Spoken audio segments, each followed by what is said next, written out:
Good evening. I got a new Siddur prayer book yesterday, and it brought up a couple of thoughts, and so I thought I would maybe discuss them a little bit tonight. So I actually bought what I believe to be my 13th Siddur, and I also have 3 additional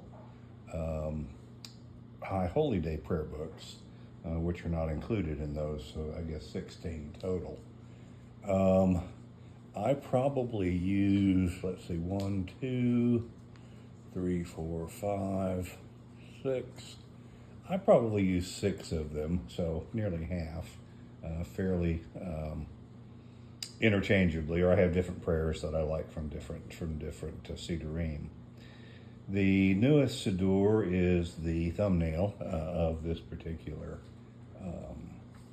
podcast, and it is a Sephardic Siddur. Now, we have gone over the morning prayer service in another Sephardic Siddur, if you remember that from, a year, maybe 2 years ago now.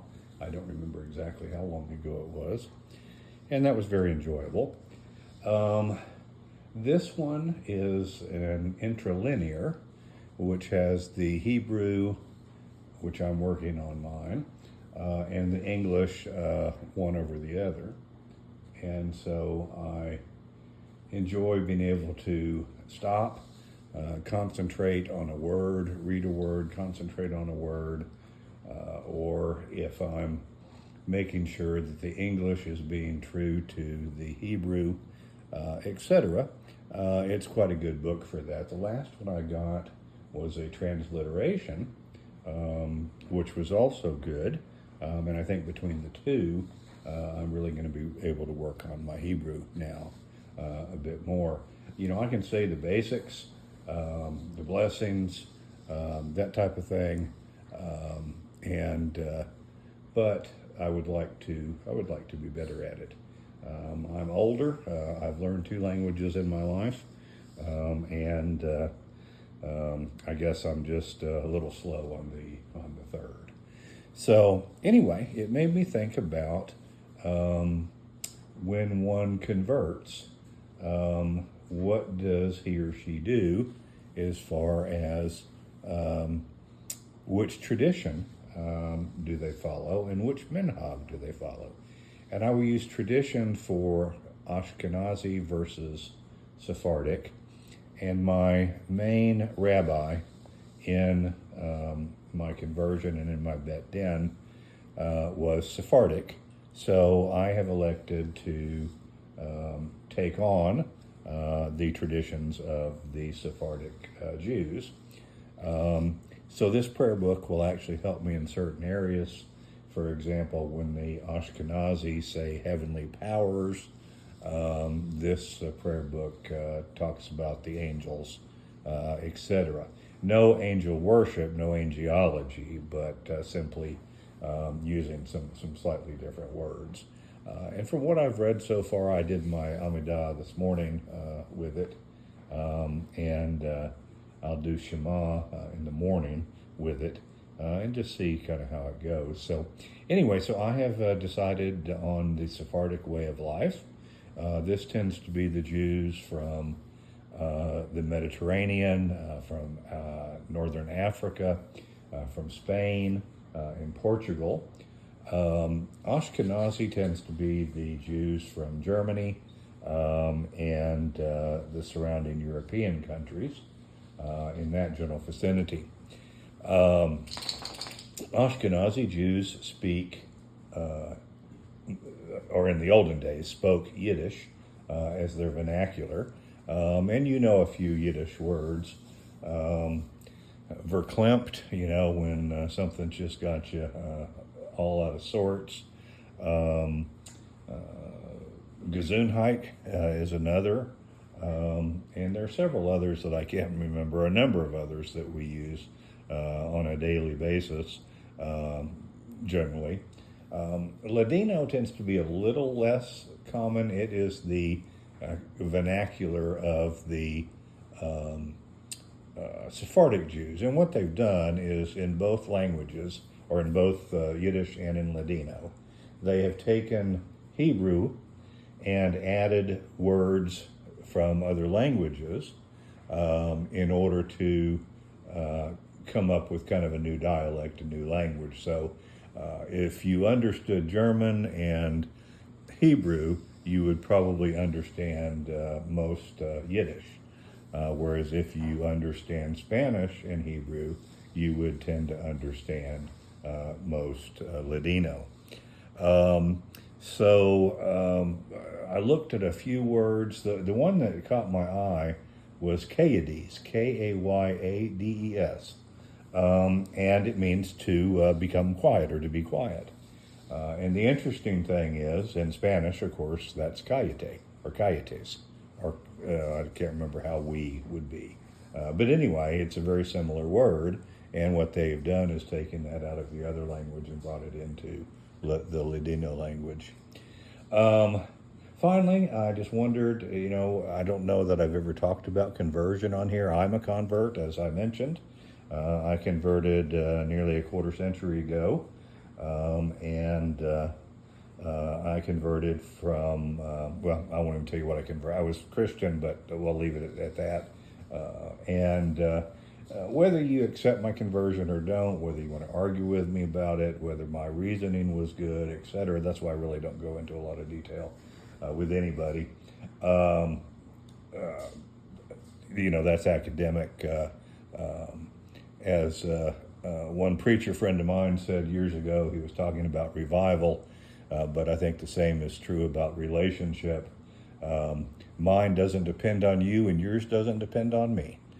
So anyway, shout out to my old pastor. So where was I? Oh, on conversion. There are, I didn't mention the minhags. There is Reform Judaism, not Reformed, Reform. There is conservative. There is Orthodox.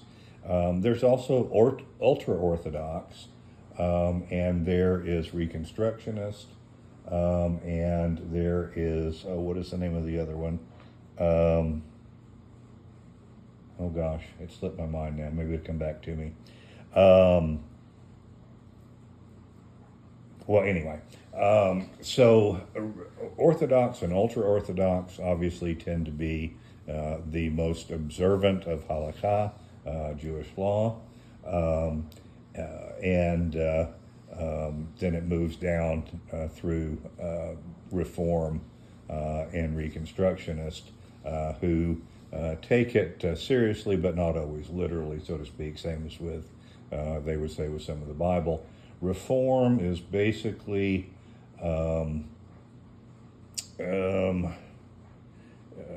and I did not realize it, but Reform was the first movement in Judaism. Used to be all Orthodox, or something similar to Orthodox. It wasn't called Orthodox, but it was like Orthodox. And then when we came to America, and even somewhat starting after the Enlightenment in Europe, Reform started to pop up. And then I did not know it at the time until that book that I was reading that I read for y'all a little bit of the other day, that Orthodoxy is actually a response to Reform rather than the other way around, which I found interesting. But Reform is a little more lenient. Orthodox and ultra-Orthodox are not lenient, very strict and very strict. Reconstructionist tends to look at the Bible in a some of it mythological, some of it that never happened, but this is why it's true.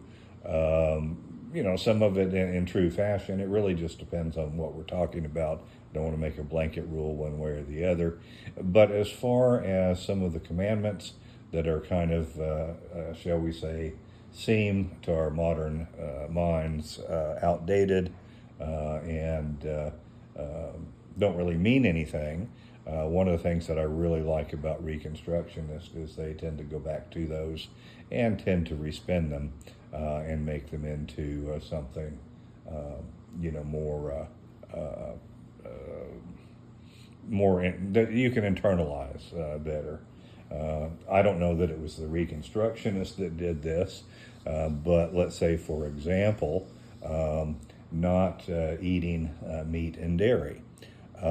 This is the Orthodox are very strict about this. You have to wait like 4 hours after meat to eat cheese, and you have to wait an hour in between basic cheeses and meat in general, and then there's other exceptions, like if it's a hard cheese, etc., meaning some of the hard cheeses that you get in the really expensive section of the grocery store, then you have to wait longer.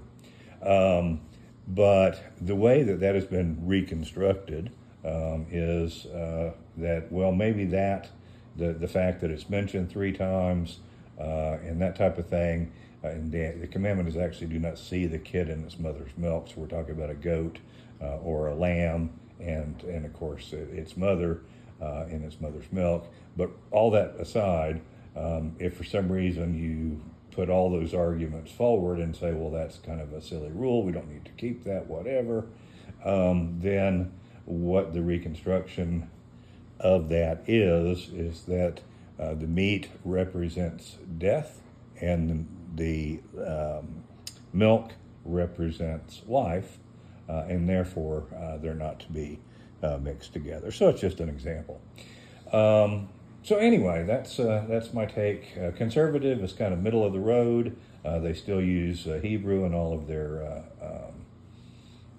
prayers and services. Reform tends to use mostly English, but they're the only ones. I think Reconstruction still uses Hebrew as well. But anyway.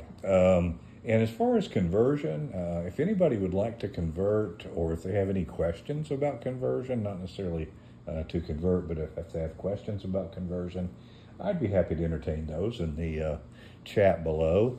If you ever want to just ask a question, or any question about Judaism for that matter, nothing is too silly, too stupid. I always say the only stupid question is the one you didn't ask. If you will, just be respectful, and I will definitely respect you back. All right, I got to run. It's time to cook some dinner, and y'all have a good evening, and Shavua Tov. Have a good week.